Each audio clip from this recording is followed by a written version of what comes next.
Sylvia was soon. Where the mom? Mutia, we are that man and women in a soon one. One of me was soon. Women in a soon one.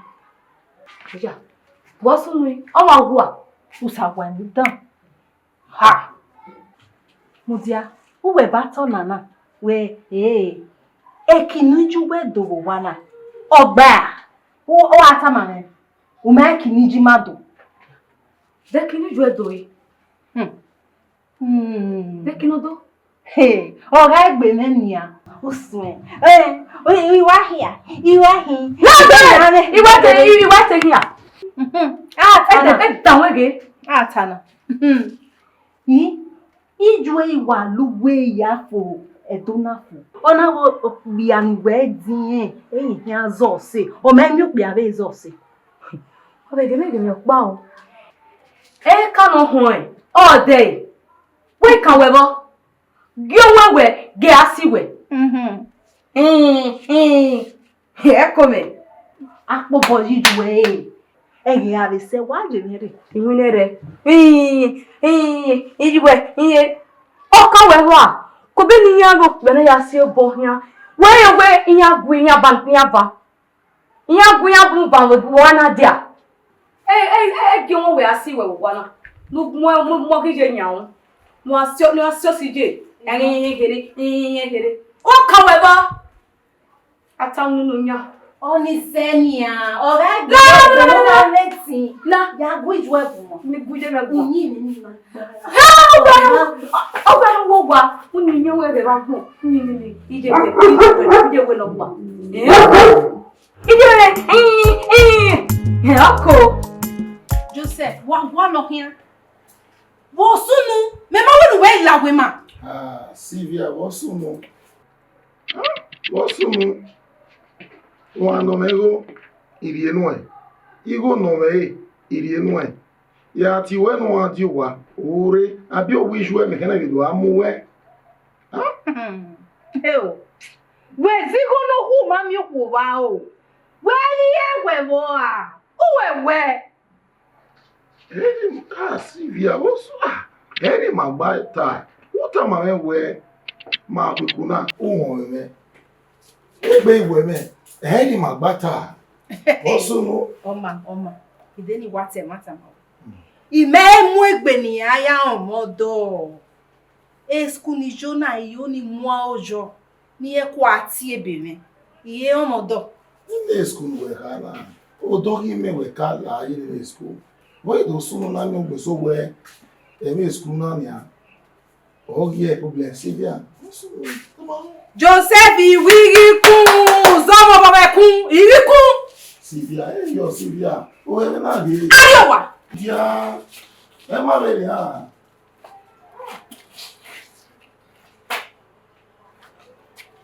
Sylvia.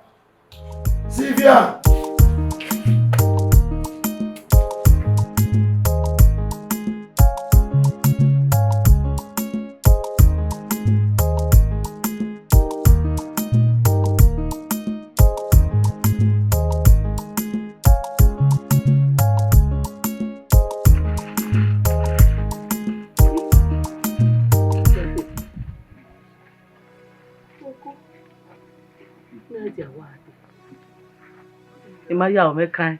Efe ma be ti mi. Ije bi agi kede na. Bi agi de ke ni me yin ni me igwa le fe bi na.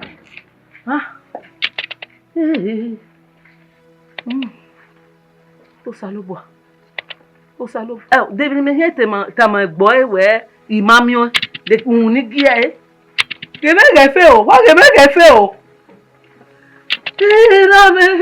Ira me mia. Comment c'est bébé? C'est ma bien fait. Il va de ça dans le regard. On vient me le voir. Hey, me bon, mais. C'est tout le monde là. Aso qui l'a bébé. Il est là.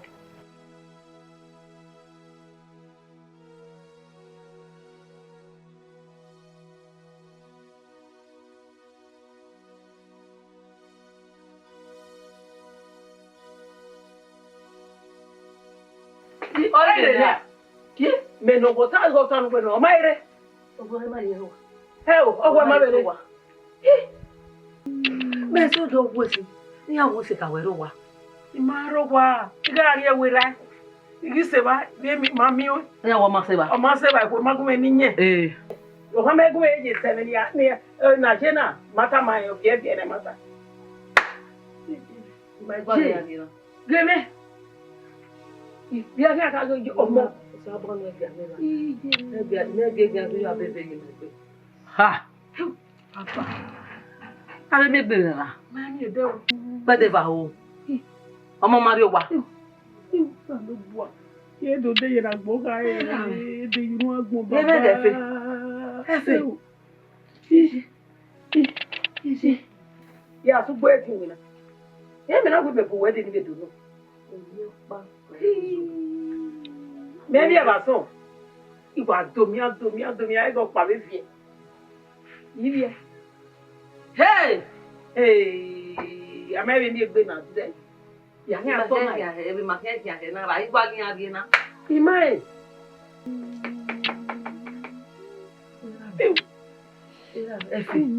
Efe o me bi na la o. Mo pa be yi. Efe. Erugbe awi me a. Efe erugbe awi me. Efe ni me e we gbata. Agami Efe. O salu bueno, no es un palo muy Efe o mama wo de no ko ni abi jopo ni a. E yo no ni nu e. Eti bi ya we no ke oni lele aken. Nínú kò mi máa wà láwọn ni ó eré ìjọpọ̀ ọ̀wọ́ àti èrè ìjọba pẹ̀lú.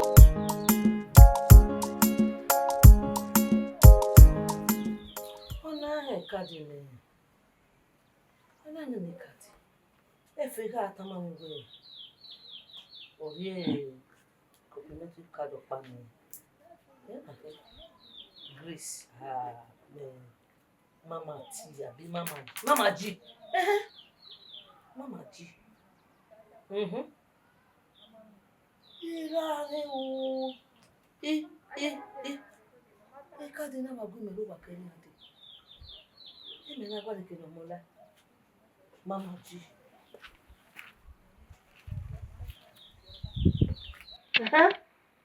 Oduware Street.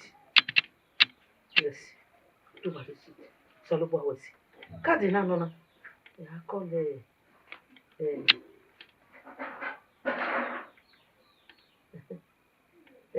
Yuri no. Hello?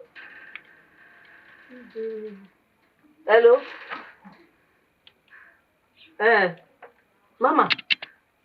Oda Yuri. Lade wa de, wa mo egbe ade. Gege baba na.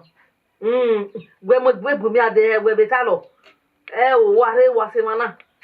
Ekadi ekeni mori. Imi e wo pe won te bo efe.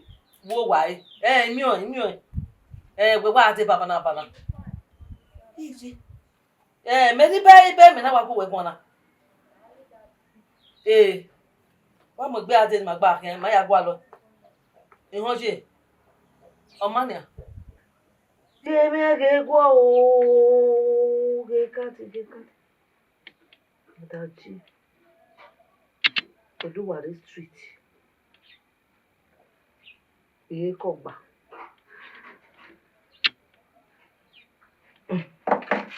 Sawesi. Mama G.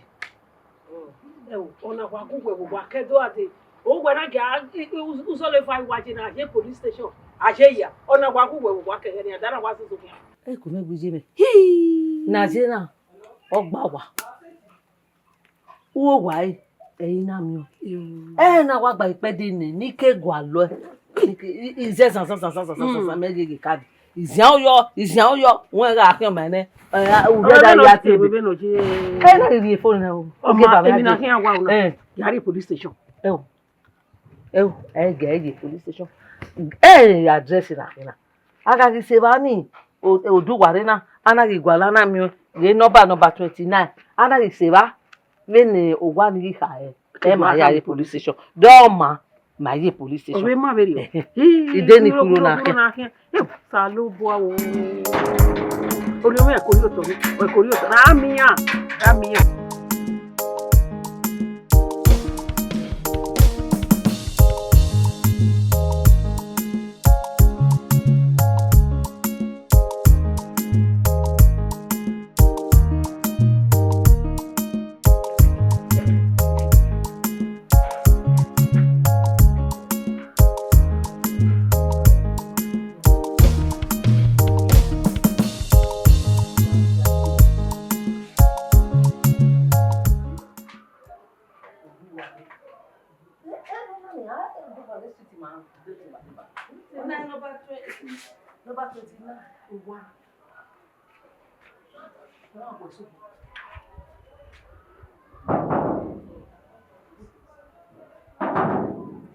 What is going on there? Right?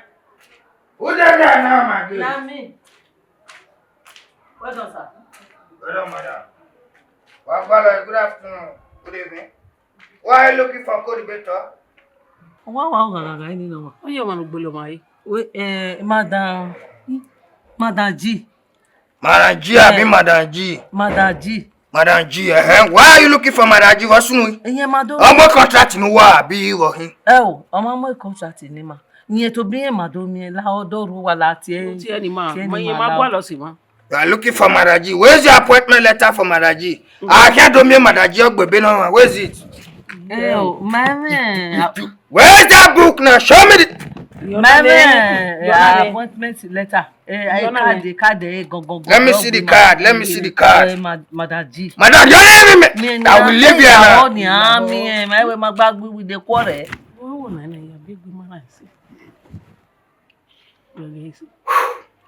Madam G. And I'm Madam G now. Yeah. What you think? Number 29. I'm a black man. The government is sending Madam G. I'm here to me have a WhatsApp pen. It's Mama Madam G. Why don't listen to me? I would have held you now. Who are the kidnapping Madam? Yeah, imagine I had to kidnap. So let me tell you now. I can't do me Madam G. Government and said that book and stop it there. When you want to see Madam G, you bring the book. On a government, imagine. Why are you I will. Una not serious. I will. What do you talk to me? Madam G is not at home. Bring your appointment letter. You see Madam G. If you don't know me, Muladiana, I know to buy your cardinal. The cardinal, I am more with the body in him. I want mortuary card. Madam G, Madam, I will leave you. You are not sick. Eat my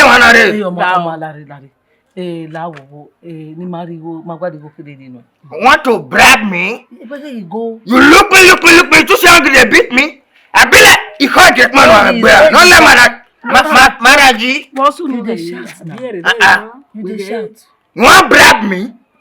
Oh. What bribe you? Oh, no, make it not Madam G like that. Maria make it in Lao. 1,200K. We are not imagine 100 naira. We shall be out, madam. I will move out of here. 100K money. If you give me 100K now, I'll be like good man when I go to the beach. You can't get money when I go where. I will get out of here now. Lao, I beg. Come back and check again. Come. Call your son.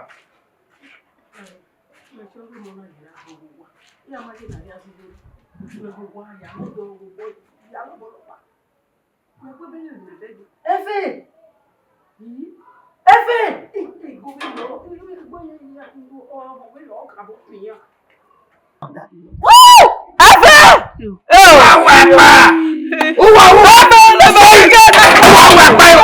Light up my gun now. Why do I disturb him? I'm watching him. What's the water now? Well, why?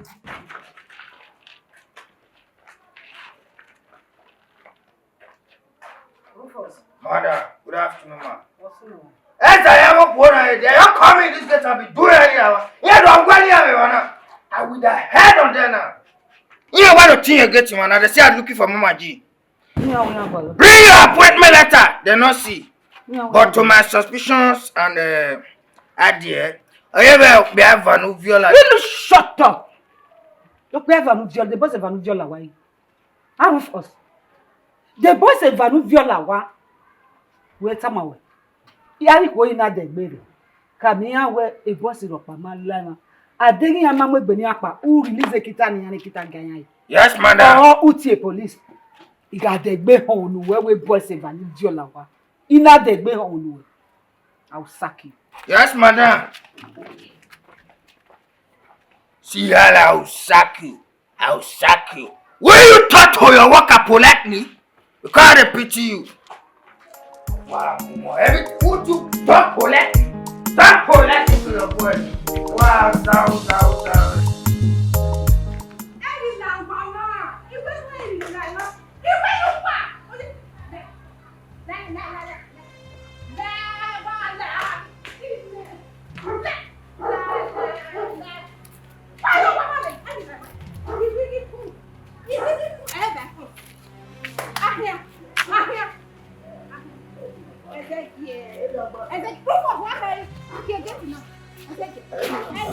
You move now, God. You go out. I will push you. Joseph. I will push you. Walk back. Okay, move. They were here. Back us in Rufus, Samane. Let me back first. Back us in We will not go. Break up with no need. When no mama, if I did bring you down. Who not get to look down on Lawana? And you are only one. Who does it? Oh, come here. I did. I give back to or wake up a baby. And then they pursue they go, God love. Of God love. I don't marry you. Now I mean you. Well, you have to grab your last opportunity now. That's why I already know. Don't worry now.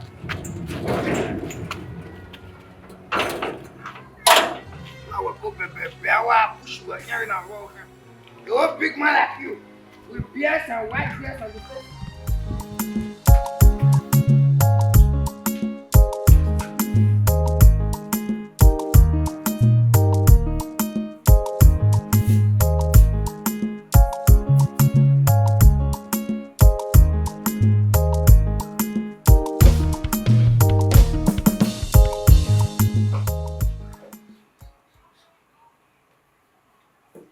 C'est non be mana na continue. Ou be ya dale before you.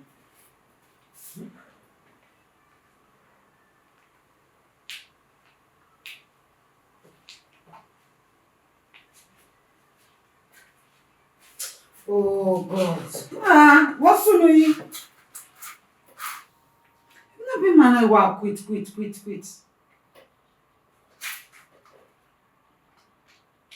Oh God. Ita man, they no was. I no call you, huh? Si ça many days you can try no bagay.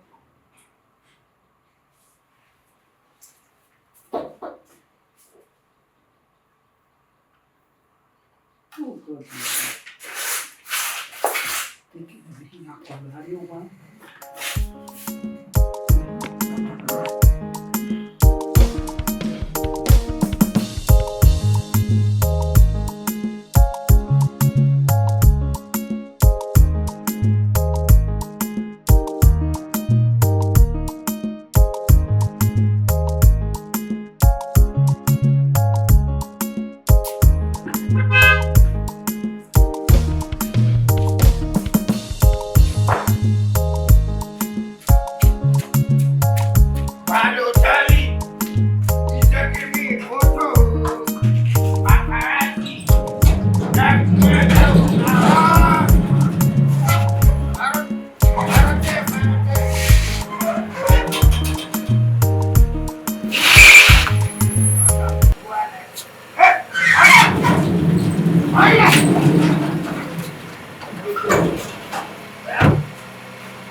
What is the problem?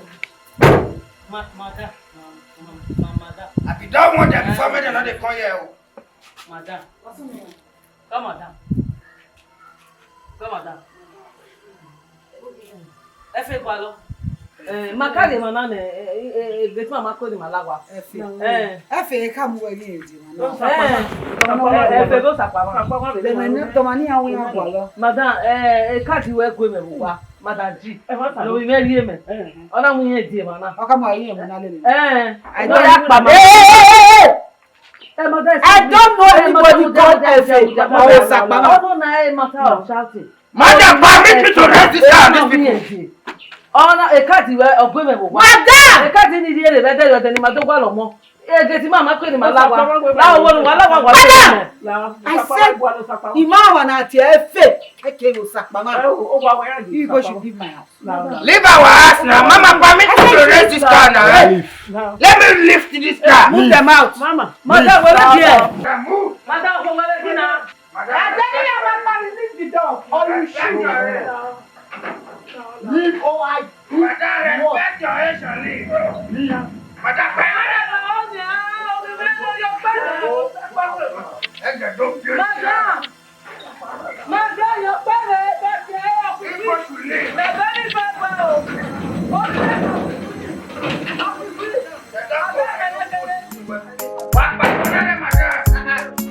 My pastor will shoot because of you now. My pastor will shoot because of you now.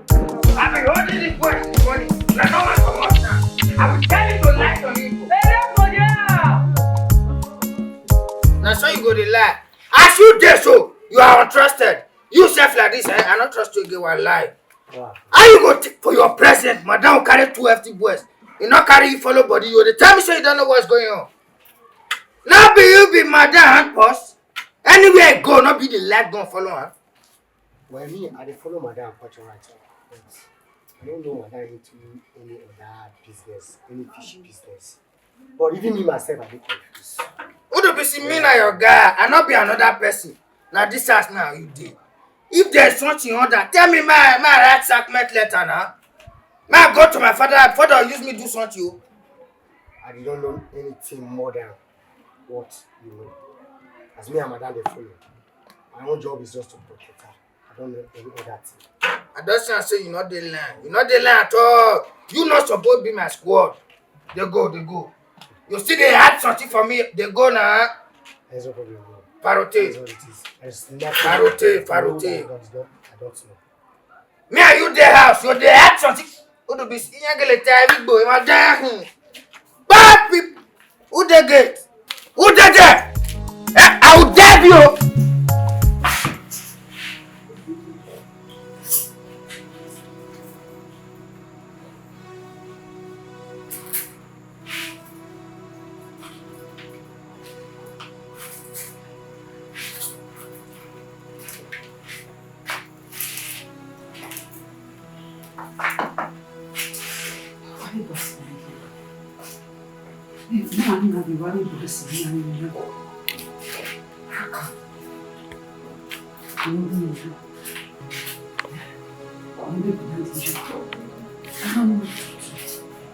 Confusing.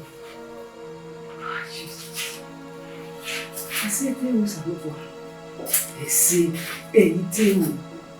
They say, not gonna do you one. They say, I'm going to win.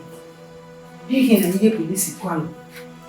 Baba, you shall not dare marry ya. It be me. And here be there, Baba. Again, you're see.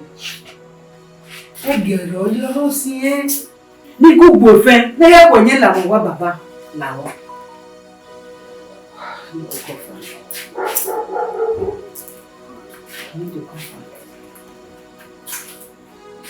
Hello. Oh, you need to be picking up.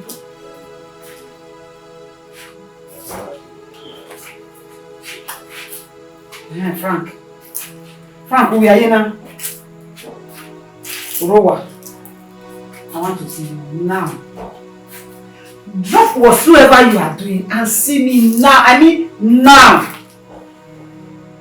Okay, need your help. Be fast.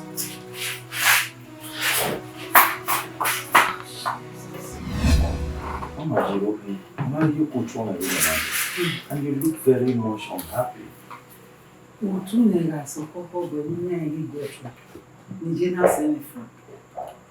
No problem.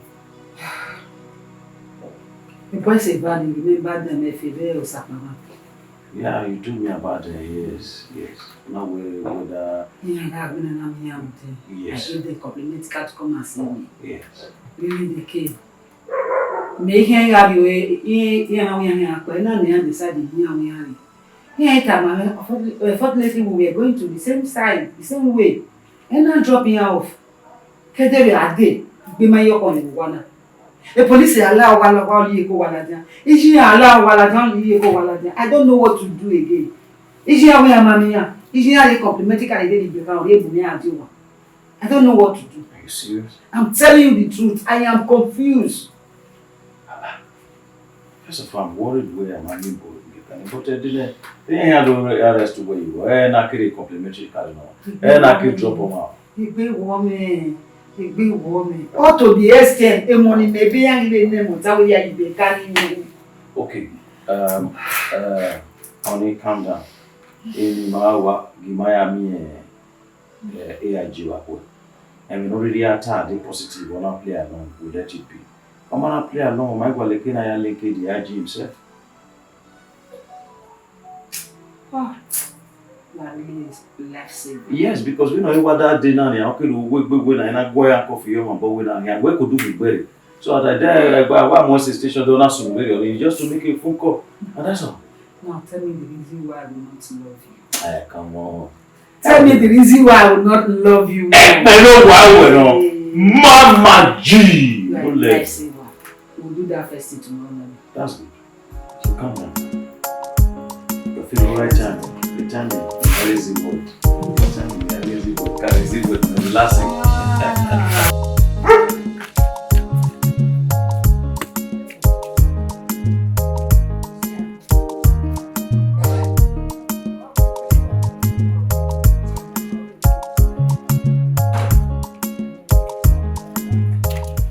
Mama, I ain't even go. Yeah, but I'm wedding. We have no papa. Now, so we are here. We will be mad. 10 o'clock, okay. Yeah, Revani. Yeah, my lady, he can't be here tomorrow. We can meet you. After police is my friend. Yeah, if we come on bank, because Kodama Homa, me setting where it was really what the man work. And that will dog gig me. Me show go mareva. Already you hide go my governor. We don't know who are any. Okay, any arena. Imanari bana where. So do I. Why we police in my police in Nigeria? Manari. Say na arena. Very now gig me show whatever. In your pan of a where a complimentary card as a TDN. Very me or any. Wo we are Imanari. I say me now we see. I say me now give you benefit of that. We are river. 10 o'clock. Yeah, river. Ote say 10 me ari. Manare here ma. Ote say 10 me ari. Talemero. Yare, I don't have problem. Officer. Talemero. All right.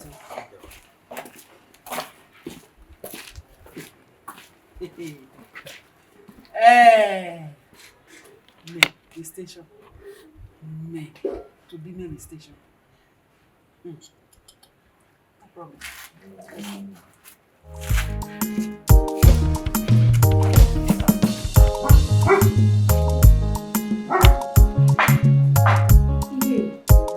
Where were you boys in here?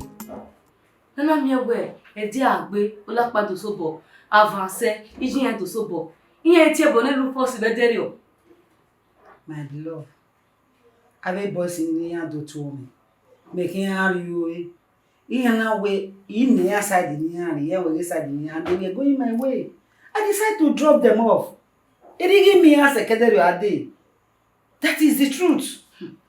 You know, Mama Dio, we're dropping na. Ijiyan rejiyan we maso wa. The police dey obedo work here. If police yan to work here. No. We believe in me we all get the time we now. I dropped them off ever since my home from there. Yes, he didn't compliment the first day. Ever since I drop here, there is nothing I know about them again.